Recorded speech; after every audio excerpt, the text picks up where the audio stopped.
മക്കളെ ഇത് കണ്ടില്ല നിങ്ങള്? എന്തൊക്കെ മാറ്റങ്ങളല്ലേ നടക്കുന്നത്? ഒന്ന് ആലോചിച്ച് നോക്കിയേ. നാട്ടില് കുഴപ്പങ്ങളും പ്രശ്നങ്ങളൊക്കെ ഉണ്ടാക്കിയിട്ട് അവിടെ ചെന്ന് കഴിഞ്ഞാല് നല്ല സുഖമുള്ള സംഭവം. മാസം ശമ്പളമാണ് അവർക്ക് കൊടുക്കുന്നത്. ചില്ലറൊന്നല്ല കേട്ടോ. മാസം എങ്ങനെ കൂട്ടിയാൽ 10, 15,000, 16, ഒരു 20ന്റെ ഉള്ളിൽ ഉറപ്പാ. അതങ്ങനെ റൂമും ഫുഡും കഴിച്ചിട്ടുള്ള സംഭവമാണ് കേട്ടോ.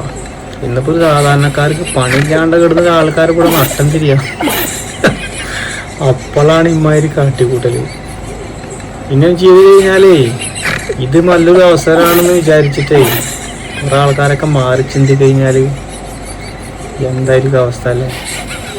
ഇവിടെ ഒന്ന് ആലോചിച്ച്, ഇവിടെ പെൻഷൻ കിട്ടുന്ന ആൾക്കാർക്ക് എത്ര കിട്ടണേ? 60 വയസ്സായ ആൾക്കാർ പെൻഷൻ കിട്ടുന്ന എത്ര? 2000, 2500 കിട്ടുന്നത്. ഇത് കിട്ടുന്ന ആൾക്കാരുണ്ടല്ലോ, അവരതിൽക്കും നല്ല ഇതാണെന്നൊക്കെ വിചാരിച്ചു കഴിഞ്ഞാലേ പണി പാളിട്ടാ.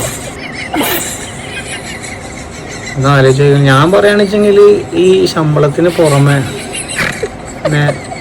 ടിപ്സ് എന്തെങ്കിലും കൊടുക്കണവർക്ക്. കാരണം ഇവര് അമ്മാതിരി പണി അവിടെ ഉണ്ടാവുമല്ലോ. അപ്പൊ അതിൻ്റെയൊക്കെ പറ്റുന്ന പോലെ ടിപ്സും കാര്യങ്ങളൊക്കെ കിട്ടിയെങ്കിൽ അവരെ ചില്ലറ ചെലവുകളായതുകൊണ്ട് കഴിഞ്ഞ് പോയി. പിന്നെ ആഴ്ചയിൽ ഒരു ലീവ് കൊടുക്കുക. ഏതായാലും ഇപ്പോൾ ഗവൺമെന്റ് ജോലിയാണ്, സർക്കാർ ജോലിയാണല്ലോ. തരക്കേടില്ലാത്തൊരു ശമ്പളം, നല്ലൊരു ജീവിത സാഹചര്യം. അപ്പൊ എന്ത് ചെയ്യുക, ആഴ്ചയിൽ ഒരു ലീവ് കൂടി കൊടുക്കാം. അവർക്കൊന്നുകൂടി സന്തോഷമാവും.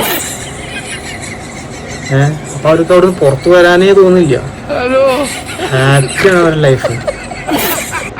എന്തായാലും കാര്യങ്ങളൊക്കെ നടക്കട്ടെ. നമ്മളിവിടെ പ്രവാസികള് കിടന്ന് കഷ്ടപ്പെട്ട് അധ്വാനിച്ചിട്ട് എന്തിനു വേണ്ടിയിട്ടില്ലേ?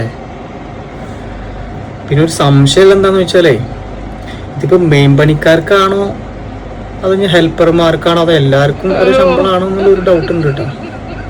അതറിഞ്ഞു കഴിഞ്ഞാല് അങ്ങോട്ട് വരുന്ന ആൾക്കാർക്കേ വേണായിട്ട് വരാലോ,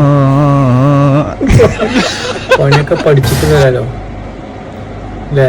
ഇന്നിവിടെ ഓട്ടോറിക്ഷ ഓടി കഴിഞ്ഞാൽ ഒരു ദിവസം ഒരു 500-600 റുപ്യ എത്തിപ്പെടാൻ പറ്റുന്ന പാട്. ഇനിയിപ്പോൾ ഒരു 1000 റുപ്യ മുട്ടി കഴിഞ്ഞാലും 10-350 റുപ്യക്ക് എണ്ണ അടിക്കണമായിരിക്കും. എന്നാലാണ് 10-650 കയ്യിലിരിക്കുക. മനസ്സിലായണ്ട? അതിന് ചെലവ് പോണം. ഇതൊന്നും ഇല്ലാണ്ട് അവിടെ കിട്ടേണ്ടതേ. ചിലപ്പോ അതൊക്കെ മാറുമെന്ന് വിചാരിക്കുക. ചിലപ്പോ ഒരു ആവേശത്തിൽ പറഞ്ഞാവൂലേ, അപ്പൊ നോക്കിയാൽ ചിലപ്പോ മാറുകയാണെങ്കിലോ വല്ലാത്തൊരവസ്ഥ.